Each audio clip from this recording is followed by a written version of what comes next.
Both Mercedes have a good start. Just here on the left, Kvyat starting from the pit lane. And as you see, both had a good start, but Hamilton's was slightly better in the second phase, was actually nicely alongside Rosberg. Rosberg did the correct thing, is to try and go around the outside. However, he was in a bit of trouble because the next corner is also a right-hander. And with Hamilton on the inside, he did the right thing, which was to take his normal racing line and to push Rosberg off.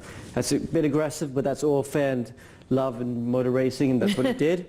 And so his teammates on the grass lost all the momentum and ended up in fourth position.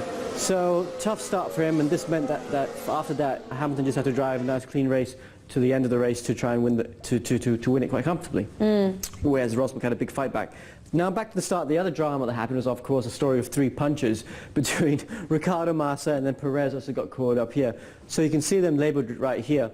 Now at the very start, Massa did not get quite a good start, and you can see Ricciardo going to the inside, and there's they have that little contact just there, which ended up puncturing Ricciardo's left rear tyre and Massa's front right tyre.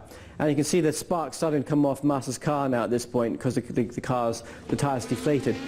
What we'll show you in a bit now is that Perez then had to go to the inside, got caught up with Carlos Sainz, and also had a puncture. You can see he's on the outside here, goes to the inside to avoid Massa, but unfortunately drives into Carlos Sainz, who had nowhere to go, bit of contact, and put Perez off, and he would have a puncture as well.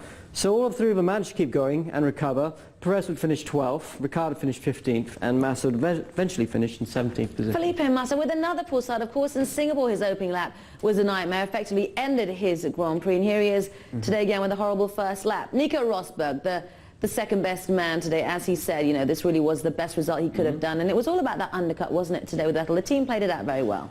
Yeah, he did well to recover. I think Alex quite rightly showed that Nico really had nowhere to go after Lewis had sort of jumped him in that second phase of the start. You know, he dropped to fourth. With the pace of the Mercedes, he was always going to get ahead of Bottas, I think, to get third.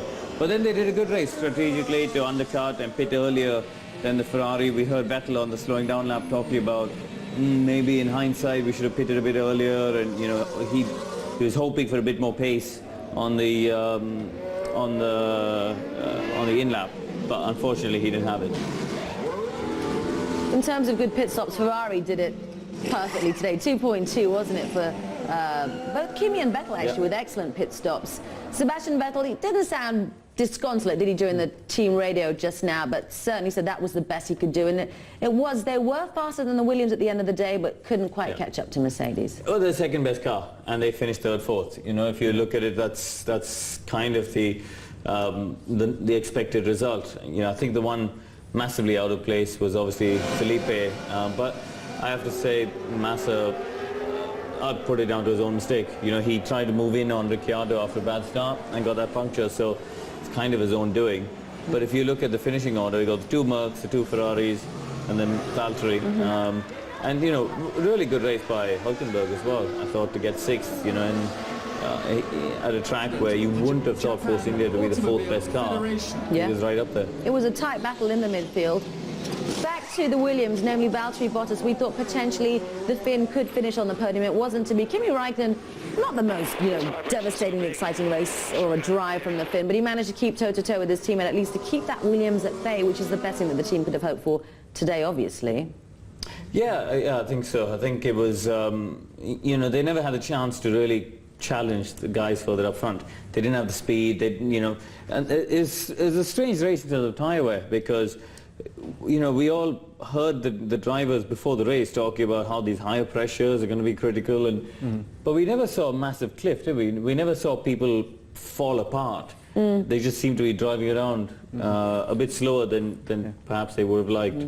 Strategy-wise, in the early stages of the race, we thought, oh, Williams being quite aggressive there with their strategy. They were taking it a step further, but couldn't quite get one over on the Ferrari. Max Verstappen, a driver we talked a lot about, obviously with a little bit of a scrappy start this weekend, but again another great recovery drive from the youngster today, Karen, and he's a driver that impresses you very much, isn't he? Oh yeah, I mean, he's been tremendous all season. When you talk to him, you can't believe he's that young. You know, I had a coffee with him a week ago at the Singapore Grand Prix, and you know, just incredibly mature. Great moves. I mean, this was never going to happen, the move around the outside at 130 out on Kvyat. But then later in the race, he pulled this off around the outside of Fernando into turn one.